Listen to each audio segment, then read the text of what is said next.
ഇപ്പൊ പ്ലാസ്റ്റിക്കിനകത്താക്കിയത്. ബട്ടർ അതല്ല വെളിച്ചമണം വന്നില്ലേ?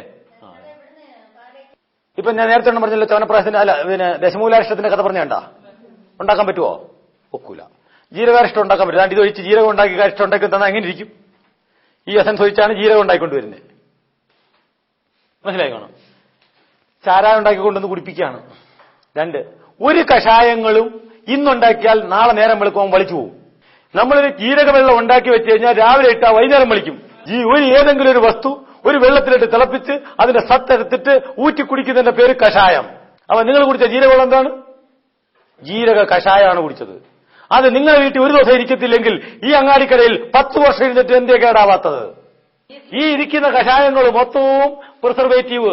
ആ പ്രിസർവേറ്റീവ് എന്തുവാന്ന് വെച്ചാൽ കേട്ടോളൂ, ഏറ്റവും അത്യുന്നതമായ ആന്റിബയോട്ടിക്. പൊട്ടാസ്യം മെറ്റാബൈസൾഫേറ്റ് എഴുതിക്കോളൂ. ക്ലാസ് 2 പ്രിസർവേറ്റീവ്സ് എന്ന് പറഞ്ഞാൽ എന്താണെന്ന് എഴുതിക്കോളൂ. Potassium metabisulphate, sodium benzoate, benzoic acid, ammonium sulphate, sulphur ചേർന്ന ഏത് ഐറ്റങ്ങൾ നമ്മൾ ഇട്ട് വെച്ച് കഴിഞ്ഞാലും കൊപ്രയ്ക്കകത്ത് ഗന്ധം വിട്ട് പുകയ്ക്കുന്ന എന്തിനാന്ന് വെച്ചാൽ ബാക്ടീരിയോ ഫംഗസോ കയറാതിരിക്കാനാണ്. നമ്മൾ ഒരു സാധനം കേടാവാതിരിക്കുക എന്ന് പറഞ്ഞ അർത്ഥം എന്താണ്? അതിനകത്തൊരു ബാക്ടീരിയോ ഫംഗസോ കയറരുതെന്നാണ്. ആണല്ലോ? അതാക്കത്തില്ല. അതില്ലല്ലോ. ഏതെങ്കിലും ഒരു ഐറ്റം ദഹിക്കുക, ഒരു തടി പോലും വെട്ടിയിട്ട് കഴിഞ്ഞാൽ ബാക്ടീരിയം ഫംഗസ് കൊണ്ട് ചീയിച്ചു കളയും. കളയോ? ബാക്ടീരിയം ഫംഗസ് കൊണ്ട് ചീയിക്കാത്ത കഴിക്കാൻ പറ്റിയ ഒരു ആഹാരത്തിന്റെ പേര് പറ. കരിക്കും വേണോ? പൊട്ടി വെച്ചാൽ പോയാൽ വേണ്ടത് പോകും. വേണ്ട പൊട്ടാതെ തന്നെ ഒരാഴ്ച കഴിഞ്ഞാൽ പോകും. ഉപ്പ് അത് നാച്ചുറലാണ്, അത് കൂടുതൽ ഇരിക്കില്ല. ഉപ്പ് എല്ലാവർക്കും കൂടുതൽ കഴിക്കാൻ പറ്റുമോ? കോൺസെൻട്രേറ്റ് ഉപ്പ് കഴിക്കാൻ പറ്റുമോ? അങ്ങനെയുള്ള ഭക്ഷണം ഇല്ല.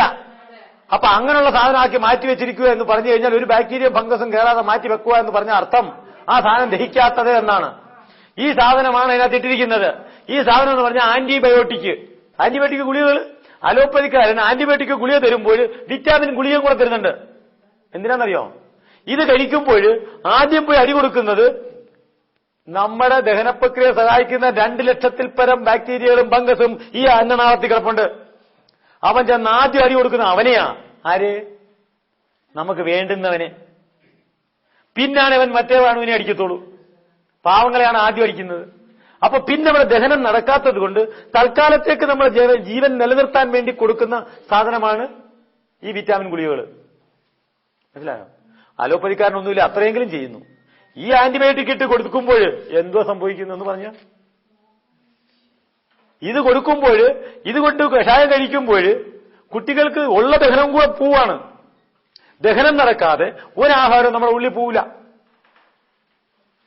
ആഹാരം ദഹിക്കാതെ നിങ്ങൾ ഏത് മരുന്നാ ഓടുന്നത്? പറയുന്നേ. പഠിച്ച നമ്മൾ, സയൻസ് പഠിച്ച നമ്മൾ ഇതൊന്നും അറിയാതെ ആരെങ്കിലും വന്നിട്ട് അവൻ കഷായത്തിനകത്ത് പ്രിസർവേറ്റീവും ചേർത്ത് 10 കൊല്ലോ 5 കൊല്ലോ ഒക്കെ കേടാവാതിരിക്കുമെന്ന് പറഞ്ഞാൽ മിനിമം ഇടുന്നതിന്റെ അളവൊക്കെ ഉണ്ട്. അത്രയൊന്നും ഇപ്പൊ ഇടുന്നത്. അവന്റെ ജീവിതത്തിൽ കേടാവത്തില്ല, ഗ്യാരണ്ടിയാ. പറയുന്ന എഴുതിയ കേട്ടിട്ടുണ്ടോ? കേടാവാത്തൊരു സാധനം ഉള്ളിൽ പോകരുത്. പോയി കഴിഞ്ഞാൽ ഇത് മൊത്തം പ്രശ്നമാണ്. അപ്പൊ ഒരു കാരണവശാലും എന്ത് ചെയ്യരുത്? പ്രിസർവേറ്റീവ് ചെയ്ത കഷായങ്ങളും പൊടികളും ലേഹ്യങ്ങളും കഴിക്കരുത്. അപ്പൊ ഇത് ചേരാത്ത ലേഹ്യങ്ങളും കഷായങ്ങളും ഇല്ല. മനസ്സിലായ? ഇതിനാണ് ആയുർവേദം എന്ന് പറയുന്നത്. ഇവന്റെ കയ്യിലാണ് ലൈസൻസ് ഇരിക്കുന്നത്. ഗുളിക രൂപത്തിൽ, നിങ്ങൾ ഗുളിക രൂപത്തിൽ ഇപ്പൊ കഷായം വന്നു. കഷായം ഗുളിക രൂപത്തിലായി. ഏത് ചരകനും സുശ്രുതനുമാണ് എഴുതി വെച്ചിരിക്കുന്നത് ഗുളിക രൂപത്തിൽ കഷായം ഉണ്ടാക്കാൻ? ഈ ചരകന്റെയും സുശ്രുതന്റെയും ബുക്കെടുത്ത് വെച്ച് പഠിച്ച് അവന് അതിനകത്ത് നിന്ന് ആരുടെ കയ്യിൽ നിന്ന് കുറെ സർട്ടിഫിക്കറ്റ് മേടിച്ചുകൊണ്ട് വന്നിട്ട് തിരിച്ചിവിടെ വന്നിട്ട് പറയുന്നത്, നാളെ പറയുന്നവർ എന്താണെന്നറിയാം? ഈ ചരകനും സുശ്രുതനും ലൈസൻസ് ഉണ്ടോ ചികിത്സിക്കാൻ? അവൻ ചികിത്സിക്കാൻ പാടില്ല. ഇവരെ ആരാ ആദ്യം പഠിപ്പിച്ച ഡോക്ടറായിട്ട്? വൈദ്യനാണ്. ആദ്യമായി ഡോക്ടറല്ല ഉണ്ടായത്, വൈദ്യനാണ്. ആ വൈദ്യനാണ് അവന് സർട്ടിഫിക്കറ്റ് കൊടുത്തത്. എന്നിട്ട് നാളെ തിരിച്ചു ചെന്നപ്പോ പറയുന്നു ഞാൻ കയറായിട്ട് സമരിക്കാൻ പോവാണ്. അവർ പറയുന്നു നിങ്ങളുടെ ലൈസൻസ് എന്ത് ചെയ്യും? ആരാ നിങ്ങൾക്ക് സർട്ടിഫിക്കറ്റ് തന്നെ? കണ്ട, യഥാർത്ഥ വൈദ്യൻ ഇരിക്കുന്നത് നിങ്ങൾ ഈ നാട്ടിൽ എവിടെങ്കിലും വൈദ്യന്മാരുണ്ടെങ്കിൽ ആ വൈദ്യന്മാരെ പൊക്കിക്കോളൂ, അവരെ എനിക്ക് അറിവ് എടുത്തോളൂ, അവനെ കൊണ്ട് ഉപയോഗിച്ചോളൂ. അവൻ കഷായം ഉണ്ടാക്കിയേ തരത്തുള്ളൂ. അവൻ ഇങ്ങനെ കുപ്പിക്കകത്ത് അടച്ചു വെച്ച് തരത്തില്ല. അവനറിയില്ല, അത് അവനറിയില്ല. അതാണ് ആയുർവേദം. മനസ്സിലായോ? ഞാൻ നേരത്തെ അതാണ് പറഞ്ഞത്. നിങ്ങൾ അറിയാതെ എന്തൊക്കെ ആരുടെ മുമ്പിൽ കൊണ്ടുപോയിട്ട് കുറുന്തോട്ടിയുടെ പോലെ കണ്ടാൽ അറിയാൻ വയ്യാത്ത ഡോക്ടർമാരുടെ കൈ കൊണ്ട് എന്നിട്ട് ആയുർവേദം കൊടുത്തതാണ് നമുക്ക് പറ്റിയ ശാപം. കുറുന്തോട്ടി പോയിട്ട് ഏതെങ്കിലും എണ്ണത്തിന്റെ അവർക്ക് അതിന്റെ കണ്ടന്റ് പോലും അറിയില്ല. ആ കണ്ടന്റ് പോലും അറിയാത്തവരുടെ കൈ കൊണ്ട് നമ്മൾ ആയുർവേദം കൊടുത്തു. അനുഭവിച്ചോളൂ, എല്ലാവരും അനുഭവിക്കുക. നിങ്ങൾക്കൊന്നും ആയുർവേദം വേണ്ട, നിങ്ങൾക്കൊക്കെ ഡിഗ്രി മതി.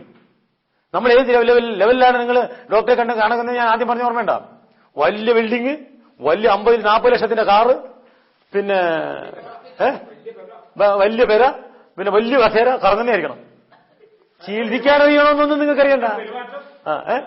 നല്ല പെരുമാറ്റം, അറക്കാൻ പറ്റിയ സ്ലിപ്പ്. എവിടെ ചെമ്പ് അവൻ കാണിക്കത്തേ ഉള്ളൂ. ബോയിലറിനകത്ത് കഷായം ഉണ്ടാക്കി കഴിഞ്ഞാൽ പോയി. നിങ്ങൾ കുക്കറിനകത്ത് ആഹാരം വെച്ച് വേവിച്ചാൽ അതിന് മലമെന്നാ പറയണേ, ആഹാരം എന്നല്ല. 100 ഡിഗ്രിക്ക് മേളിൽ ആ ആഹാരം വെന്ത് കഴിഞ്ഞാൽ പിന്നെ അത് മലമാണ്. മനസ്സിലാക്കണം, ആദ്യം പഠിച്ചു വെച്ചോളൂ. അത് കുക്കറിനകത്ത് വേവിച്ച് കഴിഞ്ഞാൽ പോയി, അതിന് ഒരു ഗുണമില്ല. അത് തിന്നാൽ തന്നെ അതിന് ടേസ്റ്റ് ഉണ്ടാ. കുക്കർ വെക്കുന്ന ഏതെങ്കിലും കാണുന്ന ടേസ്റ്റ് ഉണ്ടാ.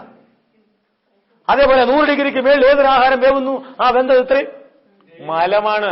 113 ഡിഗ്രിയിലാണ് ബോയിലർ ചൂടായിരിക്കുന്നത്. 113 ഡിഗ്രി ബോയിലർ ചൂടായി കഴിഞ്ഞു കഴിഞ്ഞാൽ ആ കഷായം പിന്നെ അതുപോലെ ഗുണമുണ്ടാ? ഇത് ആർക്കറിയാം?